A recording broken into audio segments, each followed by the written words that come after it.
Mahilig si Steph. Alam niyo bang kahit pala sa bedroom ay shooter din ang greatest three-pointer ng NBA na si Stephen Curry? Bago yan, like and follow na idol para may makasama ka na sa bedroom.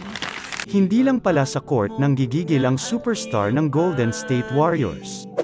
Dahil kahit ang kanyang little warrior ay talaga namang panlaban din sa shooting. Ni-reveal kasi ni Steph sa isang talk show na di nga daw siya mabubuhay ng isang buwan kung walang lovang-lovang. What could you not live without for 1 month? Sex, for sure. Okay. Okay, I was just making sure we're on the same page now. Grabe din naman kasi ang ganda ng kanyang misis na si Ayesha Curry. Binunyag din nga ni Ayesha ang kakaibang pagkahilig ni Steph sa kanyang paa. My husband really loves my feet. Oh, I love that. Grabe din naman pala ang taste ni Idol Curry, no? Pero grabe din ang pagsasama ng mag-asawang Curry dahil happily together na sila sa loob ng 20 years. Habang kakatapos lang naman nilang mag-celebrate ng kanilang 12th year anniversary nitong nakaraan. Sana all nadidiligan. Sana all. Gaano naman kayo katagal ng jowa mo, Idol? Tara dali, comment mo na at pagkwentuhan natin.